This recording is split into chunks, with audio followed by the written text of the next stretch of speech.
সুদানের ভয়ঙ্কর পরিস্থিতি। আজ সুদান একটি দেশ নয়, বরং লক্ষ মানুষের কান্নার গল্প। সুদানে এক সময় সকাল মানে ছিল রোদে ভরা স্কুলের মাঠ, আর আজ সেই সকাল মানে বোমাগুলি আর মৃতদের গন্ধ।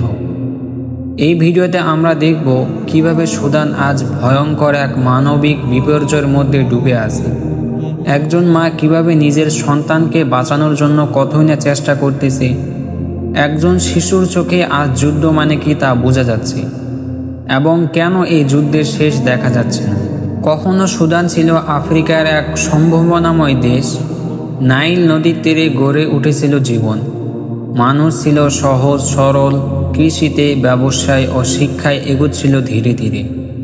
কিন্তু ক্ষমতার লোভ, সেনাদের মধ্যে বিরোধ আর দুঃশাসন দেশটিকে ধীরে ধীরে ঢেলে দিল যুদ্ধের মুখে। 2023 সালের এপ্রিল মাসে শুরু হয় এক ভয়াবহ সংঘাত।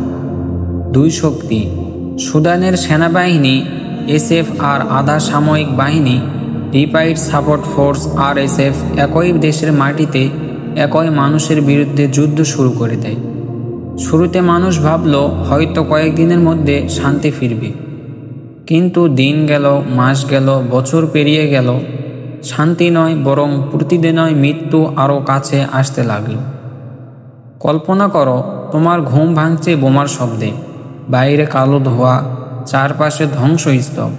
তোমার সন্তান তোমার গায়ে জড়িয়ে কাঁদছে, আর তুমি জানো না পরেই মুহূর্তে হয়তো এই বাড়িটাও উড়ে যাবে। এটাই এখন সুদানের সাধারণ জীবনের চিত্র।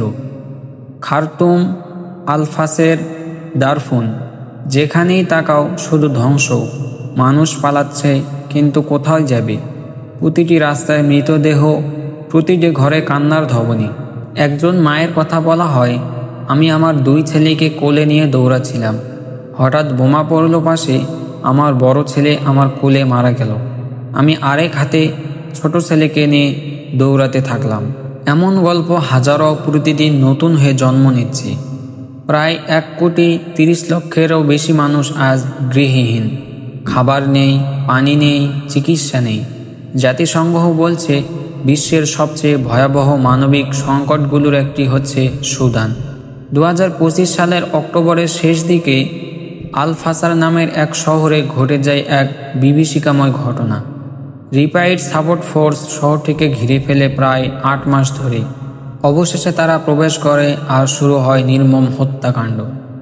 পুরুষদের গুলি করে হত্যা করা হয়, নারীদের ধরে নিয়ে যাওয়া হয়, শিশুরা হারিয়ে যায় রাতের অন্ধকারে। এক প্রত্যক্ষদর্শী বলছিল, রিপাইড সাপোর্ট ফোর্সরা ঘরে ঢুকে মানুষদেরকে ধরে নিয়ে যায় এবং তাদের সবাইকে লাইনে দাঁড় করায়। তারপর একে একে সবাইকে গুলি করে হত্যা করছিল। আমি মৃত্যুর ভান করে সব কিছু দেখছিলাম। স্যাটেলাইট ইমেজে দেখা গেছে শত শত মৃতদেহের গর্ত। বিশ্ব আজ হতবাক, কিন্তু যুদ্ধ থামেনি। আল-ফাশারের ধোঁয়া আজও আকাশে ভাসছে। যুদ্ধ শুধু বুলেট আর বোমাই মারে না, ক্ষুধাও মারে, রোগও মারে।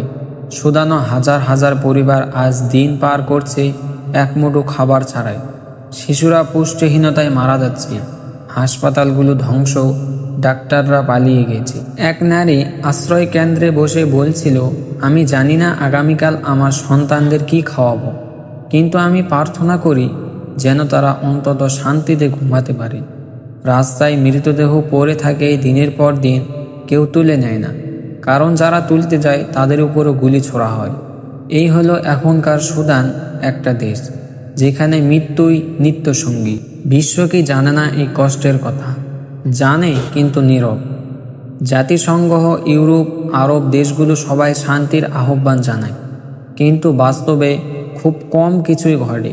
সাহায্য পৌঁছাতে বাধা, যুদ্ধবিরতি ব্যর্থ, আর মানুষ প্রতিদিন মারা যাচ্ছে নিঃসন্দেহে। অনেকে বলছে আমরা ইউক্রেনের যুদ্ধ দেখি খবরের প্রথম পাতায়, কিন্তু সুদান কোথাও নেই।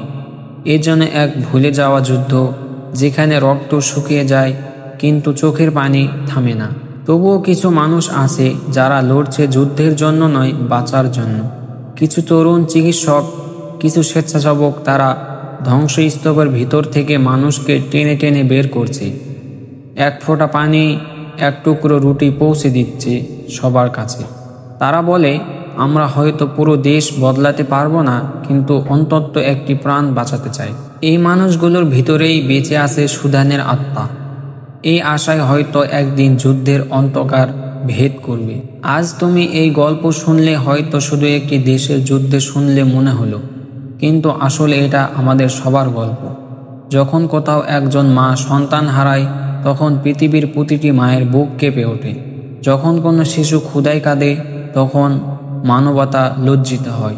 সুদান হয়তো এখন ধ্বংসস্তূপে পরিণত, কিন্তু যতক্ষণ পৃথিবীতে মানুষ আছে ততক্ষণ আশা থাকবে, প্রার্থনা থাকবে, ভালোবাসা থাকবে।